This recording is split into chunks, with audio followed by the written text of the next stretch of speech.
Hello everyone, and welcome to the Darkest Hour. I'm your host, Amanda Jane.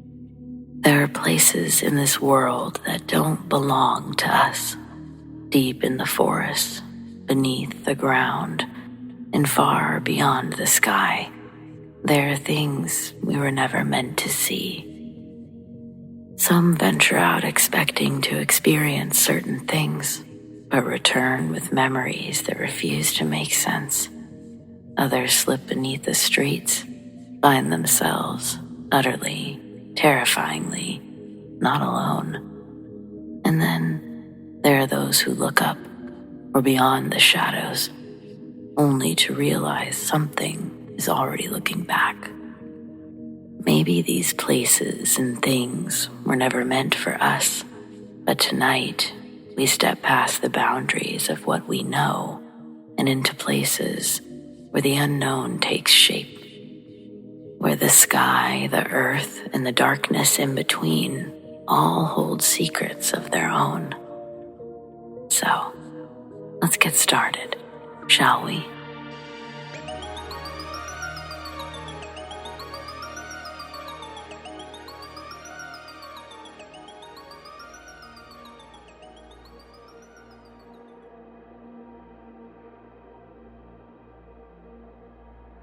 I live on a farm with my parents and 6-year-old sister Beth.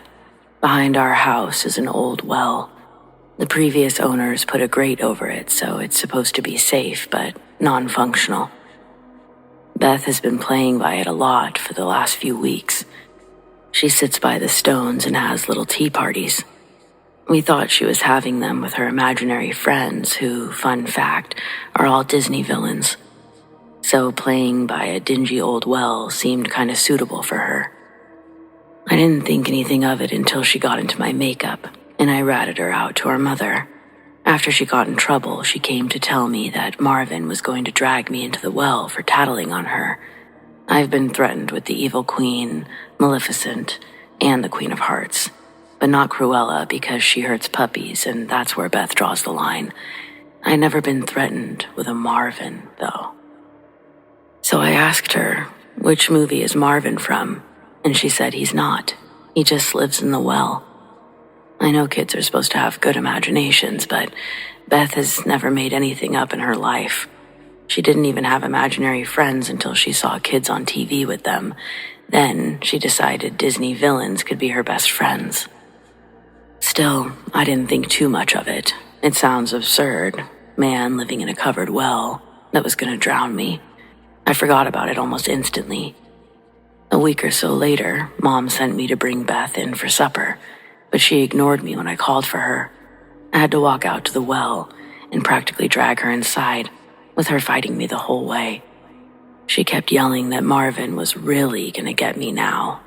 Then the same thing happened a few days later, only that time, Beth bit me and ran back to the well when I let go of her. And I mean a proper bite. She broke the skin. Dad had to go get her. He said that she couldn't play by the well anymore if she was going to behave that way. She threw a tantrum for the rest of the night and got herself grounded through the weekend, which was this past weekend, by the way. On Sunday, my parents went to a friend's wedding, left me home to babysit. Beth was not supposed to be allowed outside. Normally, I would have let her and just brought her back in before they came home, but I was still mad. I knew she would sneak out while I was in the shower, but sue me. I didn't mind the idea of dragging her back inside. Sure enough, I got dressed, and there she was, out by the well. Leaned over the grate like she was trying to see the bottom. As I got closer, I could hear her talking to Marvin. She was saying something like, "Once you get out, you can scare them all, and we can play together forever." Then I noticed that she had an ice pick in her hand. She was going to chip away at the stone around the grate. Before I could say anything, a second voice made me freeze in place. It was unusually deep, like someone was using one of those voice-changing apps. I couldn't make out everything it said, but it was definitely agreeing with her. When I finally unfroze, I rushed forward to look into the well. I saw a stark white figure, I don't mean I saw a Caucasian. I mean white, like the color of paper. Its eyes were black holes. I could only see a portion of its body, but what I saw was emaciated. It looked at me, made an insane growling noise as it vanished into the darkness. I was so scared I snatched up Beth and ran back to the house. She laughed maniacally the whole way, like this was the proudest moment of her life. I tried calling my parents, but they didn't answer. That was the same time the actual wedding ceremony was supposed to be taking place. Beth said Marvin hated me the most and would get me first once he got out. When I had time to calm down, I realized I would sound crazy if I told my parents the truth. They don't believe in stuff like Marvin. I didn't either until that weekend. So I did the only thing that I could think of. I recorded her threatening me. She was saying that Marvin would come into my room while I slept, and all sorts of things that no 6-year-old should even know to say. She sounded evil and psychotic. When my parents came home, I told them I heard a man's voice talking back to her and thought that someone was actually getting in and out of the well somehow. Then I showed them the video. I've never seen them so mortified. They still thought I imagined the voice, but agreed the well has to go. No matter how or why, it's affecting Beth in the worst ways. They hired some people to come fill the well with cement, and they expect that to be the end of it. I just really hope they're right.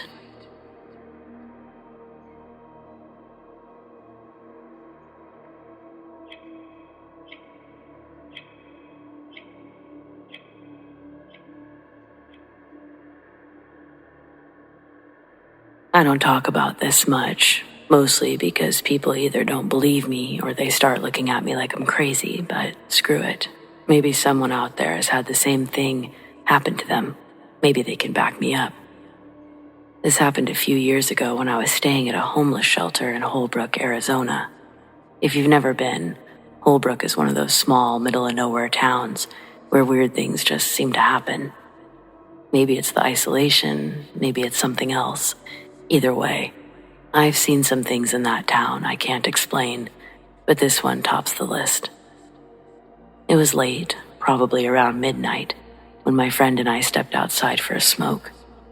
We did this most nights just to get some air, escape the stuffiness from inside. The shelter wasn't bad, but you know how it is. People snoring, people talking to themselves, the occasional argument. Outside, at least, it was quiet. So there we were, standing by the side of the building, looking out toward the highway. I-40 runs right past Holbrook, just an endless stretch of road cutting through the desert. Sometimes you'd see truckers rolling through, their headlights the only thing breaking up the darkness. But that night, it wasn't headlights that caught my attention. I saw sparks, a trail of them, way up in the sky. At first, I thought it was a shooting star. Maybe a piece of space junk burning up in the atmosphere. But as I watched, I realized the sparks weren't falling.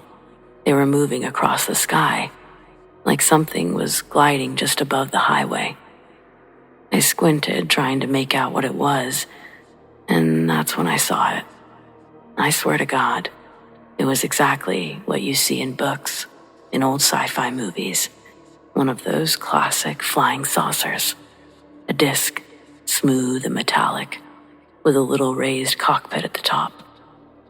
It was just there, floating over the highway, moving way too slowly for anything man-made. No sound, no blinking lights like a plane or a drone, just this eerie, silent presence. My buddy saw it too. He froze for a second, cigarette halfway to his lips, then bolted inside to get the others. I stayed, just staring up at it, trying to wrap my head around what I was seeing. A couple of minutes later, people started spilling out of the shelter, pointing and whispering. Everyone saw it. And then, just like that, it was gone. No acceleration, no sound. 1 second it was hovering there, and the next, it just wasn't. Like someone flipped a switch and erased it from the sky. We all stood there for a while, trying to process what had just happened. A few people laughed it off, made jokes about aliens coming to Holbrook of all places, but I could tell some of them were freaked out. I know I was. The thing is, that wasn't the only weird thing I saw in Holbrook, but that's a story for another time.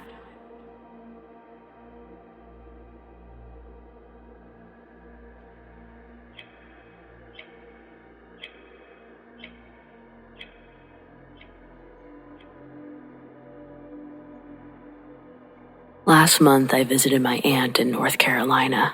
I was supposed to stay with her for a week, but I only lasted 2 days. She's getting older, and her husband died last year, so I just wanted to make sure she was doing okay. Everything seemed really normal at first. She was in good spirits. We had a nice dinner.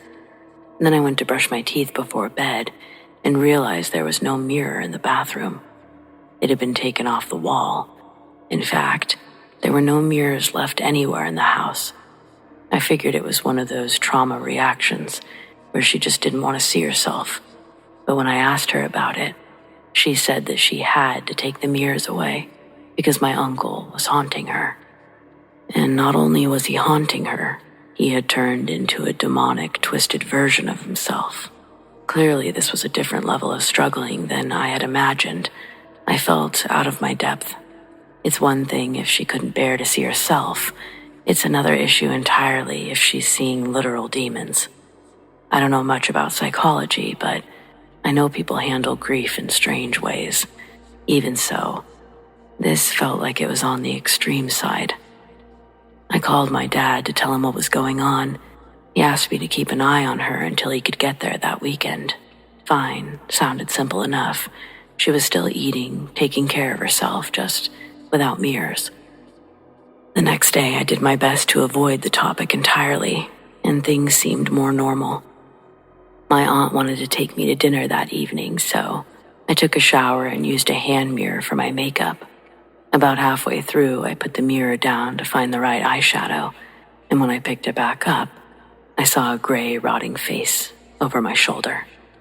It shocked me so badly that I threw the mirror across the room and it shattered. My aunt heard the noise and came running.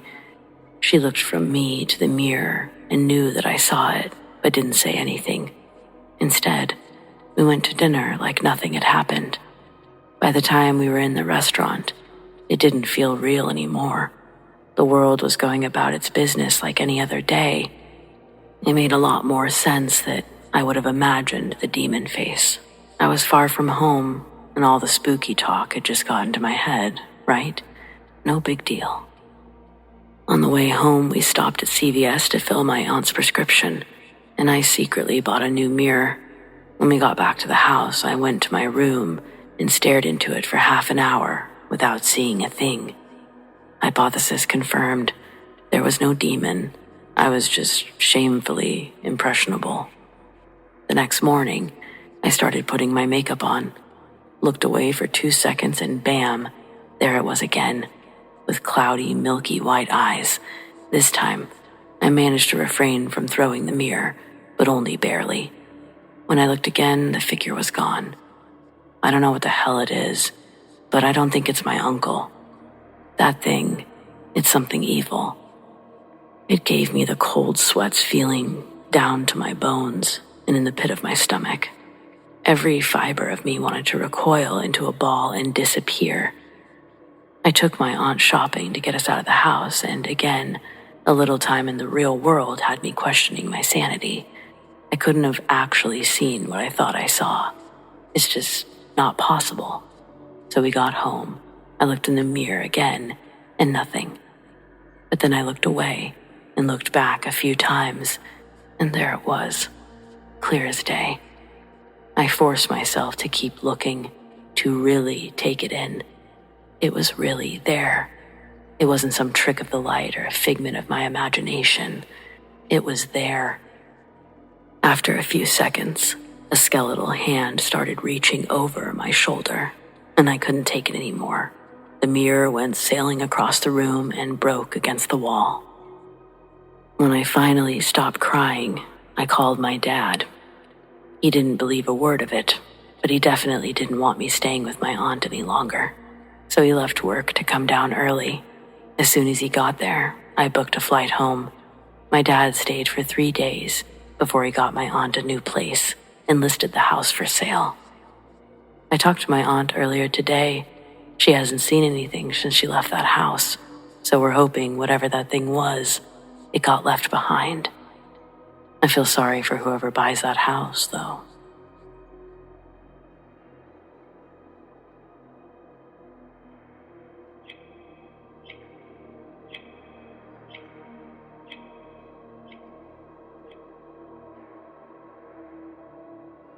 When I was a kid, there was a tree deep in the woods near my house. It was enormous, old in a way that made it feel different from the rest of the forest, like it had been there long before anything else. The base was thick, gnarled, and hollowed out in one section, forming a dark opening just big enough for someone to crawl into. Everyone in our neighborhood, maybe the town, knew about it. Some called it the listening tree. Others called it the door. I never knew where those names came from, but I knew the rules. Don't go in it. Kids whispered about people who disappeared there. No one had proof, of course, but there were stories. A boy in the 60s, he'd ran away from home and was never seen again. Or a hunter whose tracks led to the tree and simply stopped.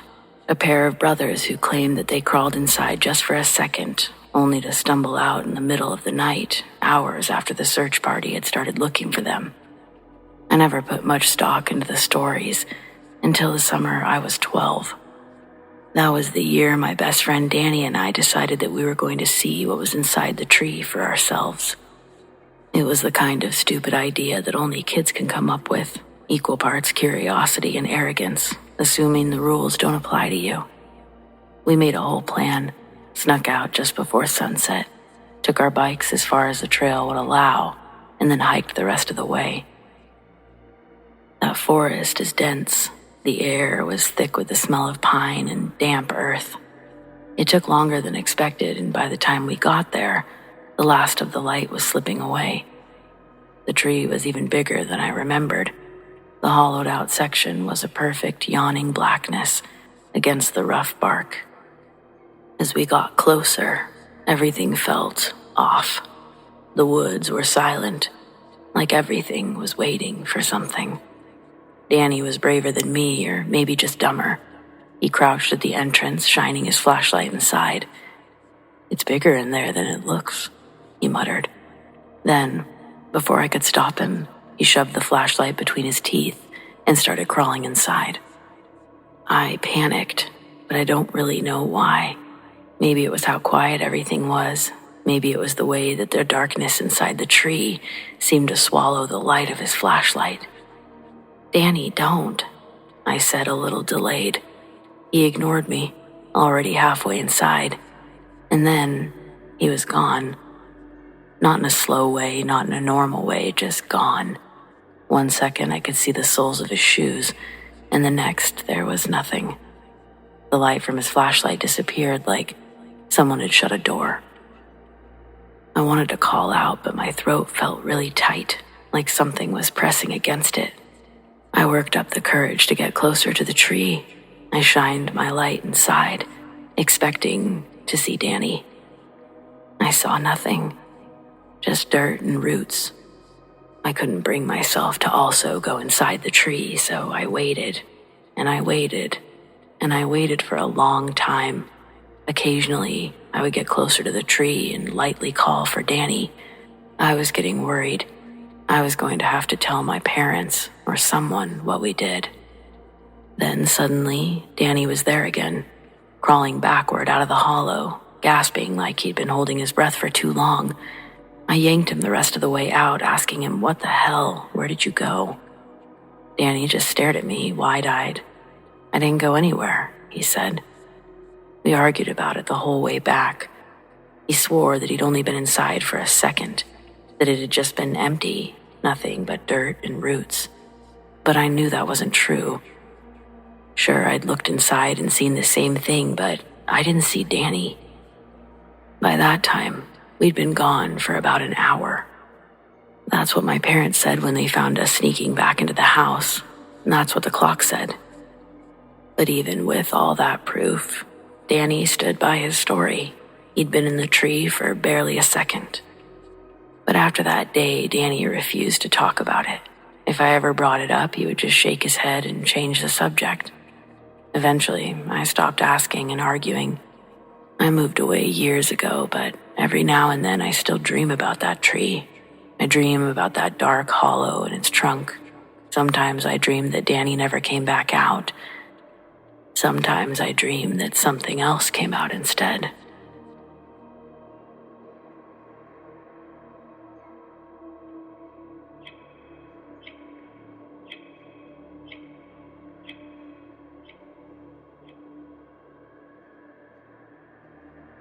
Growing up, I lived in a town with a sewer system, kind of like the one from It. Obviously not quite as elaborate or glamorous. The smell is something I'll never forget, but when you're kids looking for privacy, certain allowances are permissible. Me and a few friends would go through one of the bigger tunnels to just hang out and smoke. It led to a large open area, one that was big enough for some folding chairs and a broken table. There were other tunnels leading to other rooms, but we never thought about where they led. It was filthy enough where we were, and trudging through sewer water isn't something on our bucket list. Then my friend Holly brought her boyfriend Steve to our spot.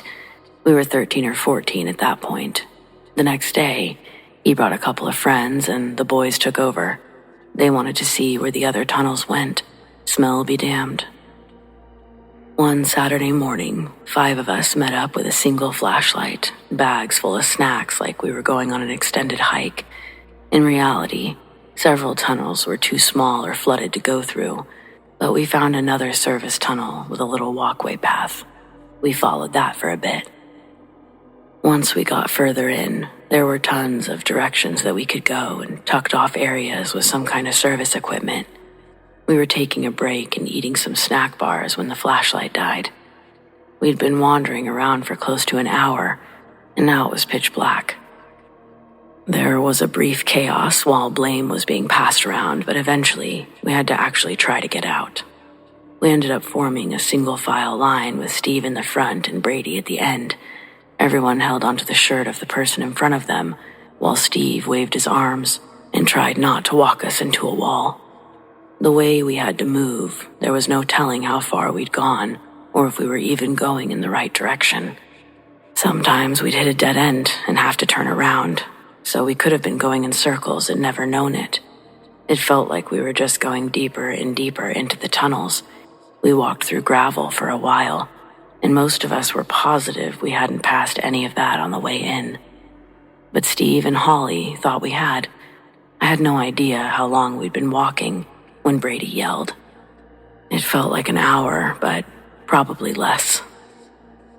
Brady said a hand had touched his shoulder, and he started pushing past the rest of us. Most of us fell while he ran straight into a wall and busted his nose. There was total chaos for several minutes while we all panicked. We knew it wasn't a joke, but we hoped that he'd imagined it. More than once I thought I'd heard whispering, but that could have been running water or anything. At least that's what I tell myself. When nothing else happened for several minutes, we calmed down enough to find each other and reform our line. We were covered in grime now, so our moods had significantly worsened, and we began to argue. Once again, we were turned around, no clue which way we were going before the chaos. We walked in a random direction for another chunk of time. Now Brady was in front and Steve was in the back, but Holly was the one to scream. She was holding onto the back of my shirt and pulled me down with her as she fell. She thought Steve shoved her, but he swore he hadn't, and we believed him. Even Holly admitted that he hadn't let go of her shirt beforehand, and he was in enough trouble with her as it was. None of us were trying to drag out this experience. Before we could calm down and regroup again, a distant cackling laughter echoed around us. It couldn't have been anyone in our group. It was too far away. That's when the real panic hit. We screamed and ran. I heard the others grunt and groan as they slammed into walls. I somehow avoided smashing my face, but I fell several times, and I could feel open wounds on my knees and palms. I was crying so loud I didn't even notice when I stopped hearing the others. One minute we were all screaming, and the next, I was alone in silence. That was it for me. I sat against a wall and waited to die. I just couldn't move anymore. A long time had passed. I heard more of that cackling laughter, followed by footsteps coming closer and closer, but I was frozen in place. When the footsteps were within a few feet from me, they stopped. I thought someone was standing right in front of me, but everything was just black. I never heard the footsteps leave, but I did hear more whispers. I couldn't make out the words, but there were at least 2 voices. I think they were female, but I can't be sure. To this day, I've never felt terror like that again. I kept hearing things that way for several hours until there were suddenly louder voices, and these were calling my name, and Brady and Holly's. I was so paranoid by then, I thought it was a trap. What kind of trap, I don't even know. I imagined crazed homeless people, ghosts, demons, every horror movie I'd ever seen, including it. And then I saw a light. It was getting closer, and there were 3 actual live people with real lights. It hurt my eyes a lot, but I didn't care. It was light, and they were regular people. It was a search team. Somehow, Steve and our other friend Jamie had stayed together and made it out. They sent help back for the rest of us. They found Holly first. She was closest to the entrance. They didn't find Brady for another half an hour after I was rescued. He had found his way to a closed tunnel that the first search team couldn't even fit through, so they had to send smaller people. Holly and I were dehydrated and in shock, but we were okay to go home. Brady had deep claw marks on his arms and back. He had to go to the ER and was in psychiatric care for several weeks. Holly didn't experience anything weird, but Brady said something attacked him. The doctor said that he must have stumbled into a bobcat's den, but Brady swears it wasn't a cat. He said it latched onto his back at one point, and he reached back to feel something cold and scaly. We didn't try to tell anyone. They would have just said that we were scared kids that freaked out. You'll probably think that too. But we didn't even believe in that kind of stuff. We were terrified of starving to death in the dark. Absolutely. But none of us even considered that there was something else down there too. That shit hit out of nowhere. So yeah, believe it or don't, but fuck sewers.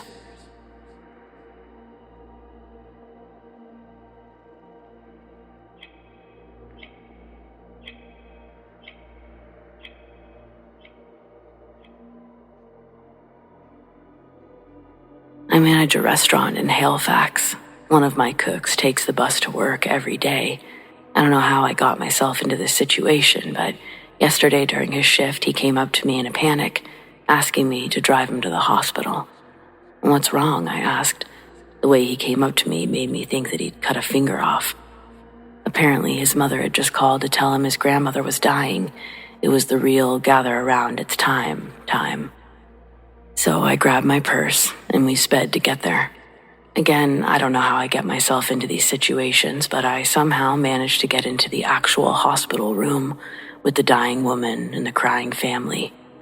When I was dropping him off in the parking lot, he invited me in, and I felt weird saying no. When we went in, there's barely any standing room. All of the family was gathered as close as they could around the bed. I tried to stay as far back as I could, but as the last few people trickled in after me, I was trapped. It was uncomfortable, and I had to diligently keep on a sad facial expression so as to not look out of place, all while thinking to myself, well, ain't this a wacky predicament you've gotten yourself into? When the chatter in the room goes to a whisper, I can hear the grandmother's voice speak up in a sweet, elderly tone. Her words were spoken with a delicate southern drawl. She had the perfect grandmother voice to read stories, It warmed my heart the moment she began telling everyone, "All right, come on, y'all hush down." When the room went silent, she took a long, deep breath and then said, and I quote, "Now, I want all of you to know how much each of you made my life hell." And those were her last words. Then she died a few seconds later. Her final resting pose looked winced and pained. It was the saddest thing that I'd ever had to see. Each family member in the room shared a tearful yet embarrassed glance around the hospital room like, did she really just go out like that? Well, I had so many questions on our ride home. My coworker's name is Colin, and how he put it was like this. Grandma Lee had always been a handful. He couldn't recall one time in his childhood that she wasn't complaining about something, anything, from the temperature in the house to the way that he'd crunch his cereal as a kid. As Colin reminisced, the stories continued to flow from his mouth, one story after another about unchecked mental illness and the silly situations Grandma Lee got herself into. Unintentional, life-threatening dangers that she'd put Colin in when she babysat. She took him to the zoo, hung him over the guardrails just to get a closer look at the animals. When she pulled him back, Colin could see how upset the other adults looked, and they were all glaring at them. He didn't know why they were asked to leave that day. To him, at that age, Grandma Lee's unstable behavior was normal. There was a point in our road trip, as Colin pulled stories from his memory bank, I could see that he accidentally remembered one he didn't like. He stumbled over his words and then stopped speaking, like his thoughts had just made contact with his words, and he realized he was about to choke up on a story, one that he'd pushed down years ago. I turned to look at him and I saw tears rolling down his cheeks. I asked, "What's wrong?" Just a minute ago he was laughing. I had no clue what had happened. Colin says, "I just remembered something I hadn't thought about since I was a child." He tells me that there was something that happened once at Grandma Lee's that really scared him when he was young. We're talking 5 or 6. Grandma would have probably been in her early 40s. A windstorm had knocked out the power that day, and they had to maneuver around the house by candlelight. The power hadn't come on by the time he went to bed on the living room couch. When he wakes up again, it's still the middle of the night. He doesn't know what time, but it's still fully dark outside, and the house is even darker, all except for a thin blue light that stretched out from under Grandma's bedroom door. With the rest of the house drenched in black, this beautiful glow was the only light source in the house. The light had an almost hypnotizing presence, and without knowing it, Colin got off of his couch bed and wandered over to the bedroom door where the light was coming from. The hinges on his grandma's door were squeaky, so in order to stay quiet, he slowly pushed the door open. Every inch it moved revealed more of the bedroom and let more blue light into the hallway. It was bright enough to hurt his eyes, but the source still eluded him. The light was almost blinding, and Colin had to squint his eyes. Through the shining light, he saw the figure of his grandmother. It looked like she was sitting up in bed, like she was watching TV, but the light was coming from behind and above her, almost silhouetting the front of her that Colin could see. Then, he experienced a heart-dropping realization when he noticed that there were more people in that room, more than just his grandma. There were 4 other figures that were also in the room. They'd pressed themselves into the corners of the bedroom, hoping not to be seen by Colin's squinting scan of the room. But when he saw the first one in the corner nearest the bed, the other 3 stepped out from their hiding spots as well. They were tall. Their heads almost touched the ceiling, and they were all wearing black hooded cloaks, ones that didn't reflect the blue light. One of the entities had their hoods off, and Colin was briefly able to see that its features were not human. It terrified him beyond belief, too afraid to move, too scared to scream. It was also possible that the entities were doing something to control his body, because he remembers desperately trying to move, and make any sort of noise, but it was impossible. One of the cloaked figures turned their attention back to Grandma Lee. A white beam of light extended from the sleeve of its cloak, brighter than the indigo blue. She looked asleep, sitting up in bed, and when the white light was focused directly on her, it made her skin look translucent. Colin could see organs and the blood circulating through her veins. When another of the cloaked beings turns its attention toward the bed, Colin can feel whatever was constricting his muscles let go. As soon as the pressure lifted, he ran and locked himself in the bathroom across the hall. He crawled into the bathtub as far away from the door as he could get, but it didn't matter. They knew where he was, and within a few seconds, one of the cloaked figures came for him. As Colin pressed his back against the shower wall, the figure passed right through the wall. It silently floated in from the hallway, like a ghost. But Colin knew these entities weren't spirits, and when it entered the bathroom, his stomach felt like it was going down the peak of a roller coaster. He was strangled by terror.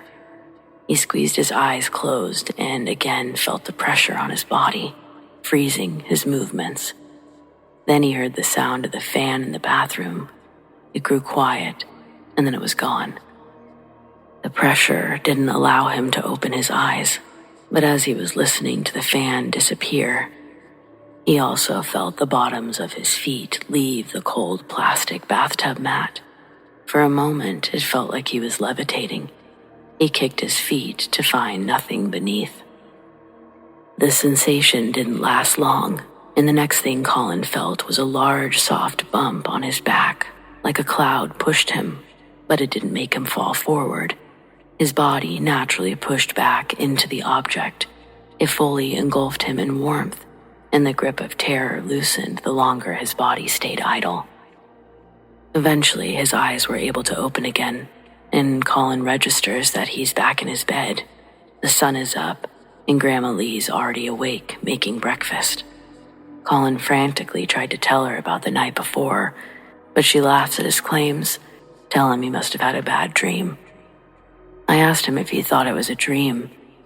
Colin says that that's what he tried to convince himself it was, but when he woke up that morning, there was a small triangular lump on his wrist. It felt like there was something hard under his skin. When he asked his grandma to check it out, she rubbed it, said it felt like scar tissue. It made Colin feel better believing that too. Then it seems his little child brain repressed it good and deep. While in the car, Colin rolled up his sleeve on his right arm to show me that, in fact, there is still a visible lump in the shape of a triangle on his right wrist. It's not big, probably 2 grains of rice long, but it is in the shape of a perfect triangle.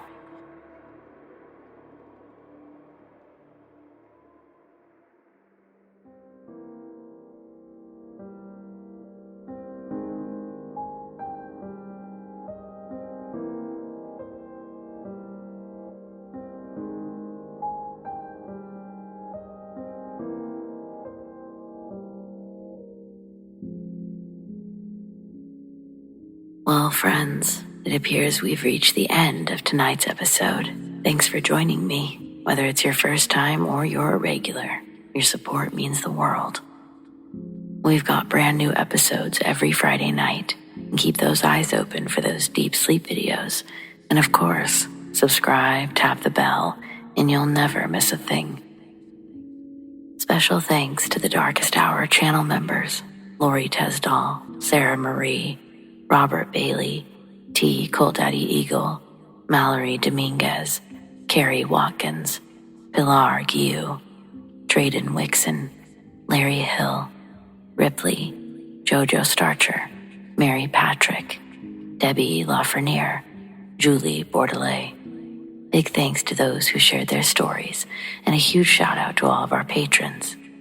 Tracy S, Mary H, Tanya F, Tamara K, Monica L, ZoeWatt, Chelle B, Donald C, Marion T, Rat Girl, Alisha S, Erin G, Nikki H, Mr. Revenant, Naz K, Brendon G, Paul T, Nicholas C, Tony P, Lissane, Arlene F, Adrian, TF Parham, Jason G, and Mallory T.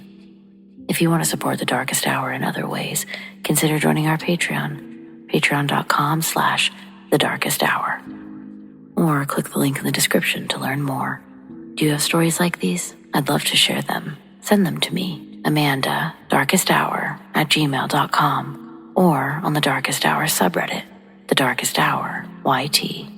Stay spooky.